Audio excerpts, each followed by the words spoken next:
امتحان پاس کرنے سے اور ڈگری لینے سے علم نہیں آتا. امتحان پاس کرنے سے اور ڈگری لینے سے علم نہیں آتا. علم کیسے آتا ہے؟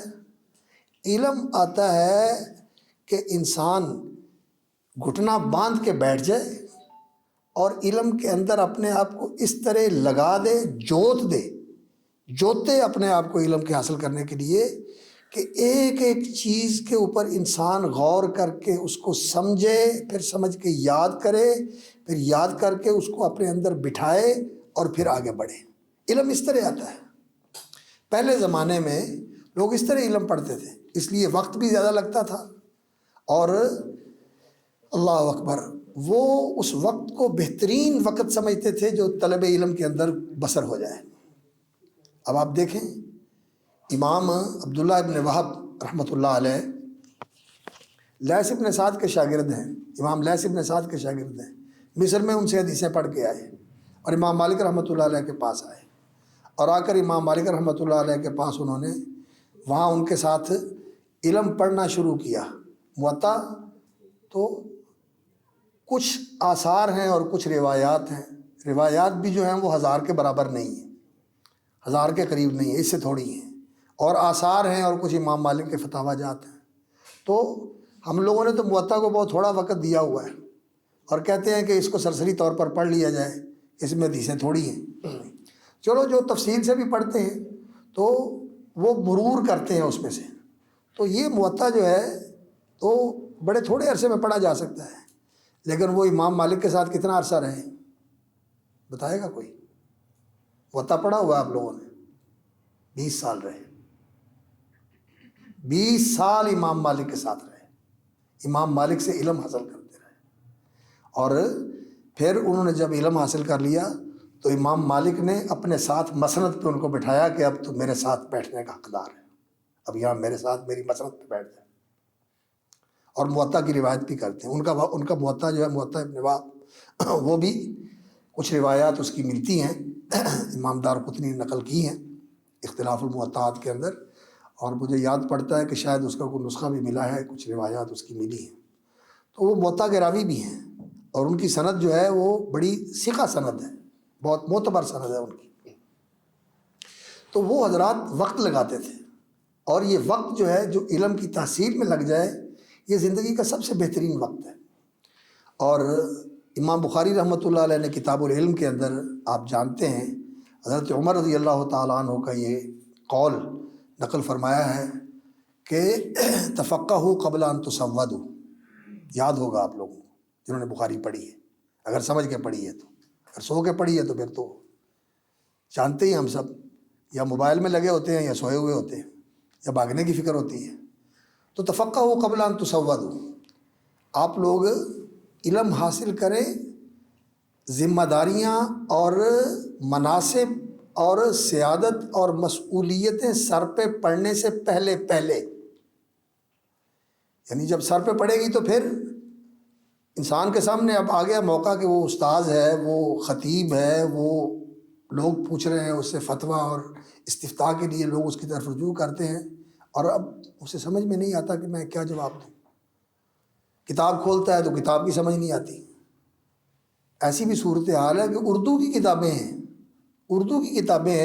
اصول فقہ کے متعلق کتاب لکھی ہوئی ہے، تو بندہ پوچھتا ہے کہ جی اس اردو کی کتاب کی کوئی شرح لکھی ہوئی ہے، اس کو سمجھنے کے لیے وہ کتاب بتا دیں. اور بھائی اس کو سمجھنے کے لیے آپ کو کیا بتائیں گے؟ یہی کہیں گے کہ کسی کے پاس بیٹھ کے پڑھ لو، کسی کے پاس بیٹھ کے پڑھ لو. ہاں، تو آدمی کا جب اوپر یہ وقت آ جاتا ہے تو پھر انسان کو مشکل ہوتی ہے کہ میں اب کیا کروں. حضرت عمر رضی اللہ تعالیٰ عنہ نے فرمایا کہ تفقہوا قبل ان تسودوا. اور امام بخاری رحمۃ اللہ علیہ اس پر اضافہ کرتے ہیں، وقال ابو عبداللہ وبعد ان تسودوا، شیخ الحدیث بننے کے بعد بھی علم حاصل کرو، ہاں، خطیب پاکستان بننے کے بعد بھی علم حاصل کرو، اور خطیب دل نشین بننے کے بعد بھی علم حاصل کرو. وبعد ان تسودوا، بے شک تمہاری سیادت کے چرچے ہیں اور لوگ جو ہیں وہ آپ کو سر پہ اٹھائے پھرتے ہیں، لیکن تحصیل علم والا سلسلہ ختم نہیں ہونا چاہیے. اور اللہ رب العزت نے رسول اللہ صلی اللہ علیہ وسلم کو مخاطب کر کے یہ فرمایا ہے اعوذ باللہ من الشیطان الرجیم وانزل اللہ علیک الکتاب والحکمہ وعلمک ما لم تکن تعلم وکان فضل اللہ علیک عظیما، کہ اللہ نے آپ پر کتاب و حکمت نازل فرمائی اور آپ کو وہ سکھایا جو آپ نہیں جانتے تھے۔ اللہ نے سکھا دیا اور اللہ تعالیٰ سکھا رہے ہیں، اور اس کے باوجود اللہ رب العزت نے جو تلقین فرمائی اپنے پیغمبر صلی اللہ علیہ وسلم کو، وہ کیا تھی؟ رب زدنی علما، اے اللہ میرے علم میں اضافہ فرما۔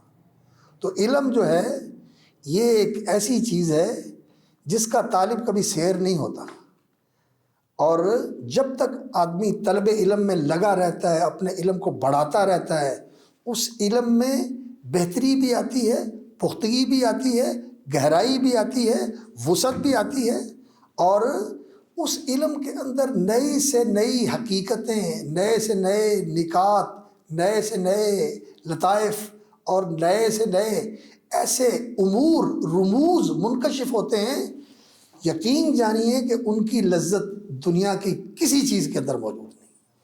یہ علماء ایسے ہی نہیں ہیں جو ساری ساری رات بیٹھے کتابیں پڑھتے رہتے ہیں۔ جب ان کو اس چیز کے اندر کوئی ملتا ہے، نیا نقطہ ملتا ہے، نئی حقیقت ملتی ہے، اور نئے کسی سر سے آشنا ہوتے ہیں، تو وہ کہتے ہیں کہ یہ دنیا کی ساری لذتوں سے بڑھ کر لذت ہے۔ اور خاص طور پر وہ علم جو اللہ کی معرفت کا علم ہے، جس سے انسان کو اللہ کی معرفت حاصل ہوتی ہے، اور جیسے جیسے اللہ کی معرفت حاصل ہوتی ہے انسان کو اللہ کا قرب ملتا ہے، اور اللہ کا قرب ملتا ہے انسان بھی اللہ کے قریب ہوتا ہے، اور اللہ اس سے بڑھ کر انسان کے قریب ہوتا ہے۔ من تقرب الیہ شبرن تقربت الیہ ذراعن، من اتانی یمشی اتیتہ ہرولۃ، ادھر سے زیادہ رسپانس ملتا ہے، تو اللہ رب العزت بندے کے اور زیادہ قریب ہوتا ہے۔ تو انسان کو اس قربت کا احساس ہوتا ہے کہ میں اللہ کے قریب ہو گیا، اور اللہ رب العزت کی معرفت کی یہ کیفیت جو مجھے حاصل ہوئی ہے، یہ تو پھر ایسی کیفیت ہے کہ انسان کو دنیا کی بادشاہی کی بھی پیشکش کی جائے تو وہ کہتا ہے مجھے نہیں چاہیے۔ حافظ ابن تیمیہ رحمۃ اللہ علیہ کے بارے میں لکھا ہے کہ وہ کہا کرتے تھے کہ جو بادشاہی اور جو نعمت، جو لذت، جو سرور اور جو لطف اور جو سرشاری اللہ رب العزت نے ہمیں عطا فرمائی ہوئی ہے، یہ ان دنیا داروں کو معلوم ہو جائے تو یہ آئیں اسے لینے کے لیے تلواریں لے کر، جیسے بادشاہیاں لینے کے لیے اور تخت پر قبضہ کرنے کے لیے یہ ہلے گلے کر کے اور انقلاب برپا کر کے بھاگتے ہیں کہ ہمیں بادشاہی مل جائے، ہمیں تخت مل جائے، اور ہم جو ہے وہ مقتدر اور سلطان بن جائیں۔ تو اگر ان کو پتہ چل جائے کہ اس میں کیا لذت ہے تو آئیں یہ لینے کے لیے، لیکن یہ ایسے نہیں ملتی، یہ تلواروں سے نہیں ملتی۔ یہ کہاں سے ملتی ہے؟ یہ علماء کے سامنے زانو تلمذ طے کرنے سے ملتی ہے، یہ وہاں سے ان کی مجلسوں سے ملتی ہے، ان کی صحبتوں سے ملتی ہے۔ جو زندہ ہیں ان کے ساتھ تعلق بنایا جائے، اور جو چلے گئے ان کے علمی خزانے ہیں، ان کے ساتھ انسان اپنے آپ کو مرتبط کرے۔